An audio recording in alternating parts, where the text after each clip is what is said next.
السلام عليكم أصدقائي وأعزائي المشاهدين.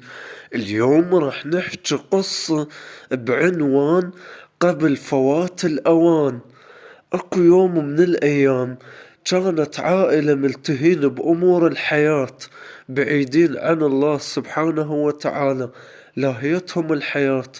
فبيوم من الأيام كانوا دائما هم طبيعة حياتهم يرقصون ويمرحون ويضحكون. فبيوم من الأيام قرروا أن يتجهون إلى الله سبحانه وتعالى، يروحون للمعبد بقرية موجودة عندهم بالمدينة. فوراها قرروا يروحون بالسيارة لهذا المكان البعيد المعبد.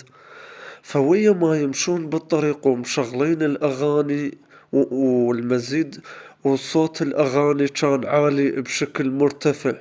فويا ما يمشون بالطريق بطريقهم يردون يروحون لهذا المكان المقدس، حتى على مود يتقربون إلى الله سبحانه وتعالى، لأن هم بعيدين عن أمور الدين والآخرة. فشافوا بالطريق بمسافة الطريق شافوا شخص ملتحي.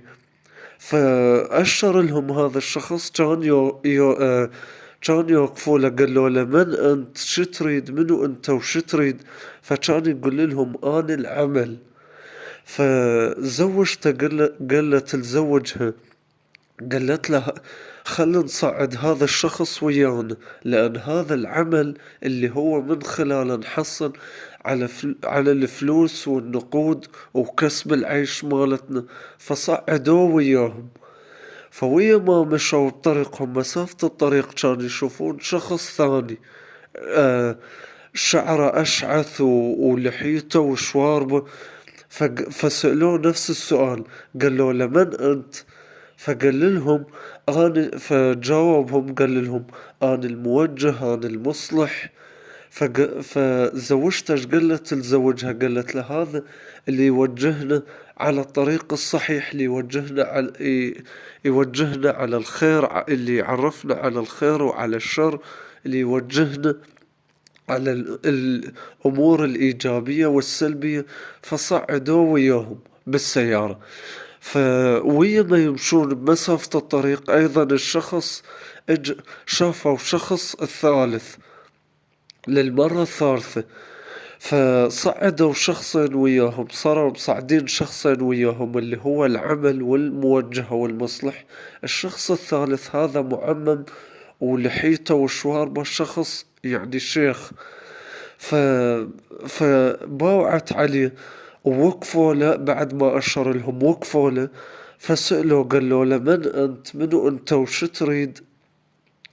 قال لهم: أنا الخطيب، أنا الشيخ، أنا الموجه، أنا المصلح على أمور الدين. فقالت له زوجته، قالت له: هذا لازم نصعده ويانا، حتى على مود يوجهنا على الأمور الدنيا والآخرة، ويوجهنا على الدين الإسلامي ويعرفنا على هذا الدين. فهو هذا الإمام الخطيب. فصعدوا وياهم، ووراها وصلوا مسافة الطريق إلى هذا المكان المقدس.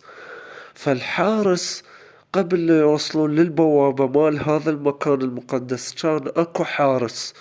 فالحارس قال لهم: انتو تردون وين جايين؟ قالوا له: احنا جايين لهذا المعبد، لهذا المكان المقدس، جايين نتقرب إلى الله سبحانه وتعالى، نتقرب إلى الدين، لأن احنا بعيدين عن الدين. فقررنا من خلال هذا الطريق أن نوصل ونقطع هاي المسافات الطويلة حتى على مود نوصل لهذا المكان المقدس. فقال لهم، ايش جاوبهم هذا الحارس؟ قال لهم: انتم ما تصلحون تكونون لهذا المكان المقدس، ما تصلحون تدخلوا له وانتم شغلين هاي الاغاني وبشكل عالي، وانتم تسمعون لهاي الاغاني، فانتم ما تصلحون لهذا المكان تدخلوا له. قال لهم: زين. ايش جاوبهم؟ قالوا له: زين، احنا ممكن نسد هاي الاغاني وندخل، تسمح لنا انه نصلح نفسنا؟ قال لهم: فجاوبهم الحارس قال لهم بعد ما يفيد تصلحون نفسكم قبل فوات الأوان، بعد انتهى وقتكم، بعد ما يفيد انه بعد انتوا وصلتوا فما تقدرون تصلحون نفسكم، انتهى الوقت بعد قبل فوات الأوان، بعد ما تقدرون تصلحون نفسكم قبل فوات الأوان. أصدقائي وأعزائي المشاهدين، إلى حد هنا تنتهي هاي القصة، قصة قبل فوات الأوان. وإذا عجبتكم هاي القصة شاركوها ويا الأهل ويا الأقرباء ويا الأصدقاء، وشيروا هاي القصة في كل مكان، ولا تنسوا الاشتراك بالقناة وتفعيل الجرس وتدوسوا لايك، وانتظروني في حلقة أخرى مع قصة أخرى، وشكرا لكم وإلى اللقاء.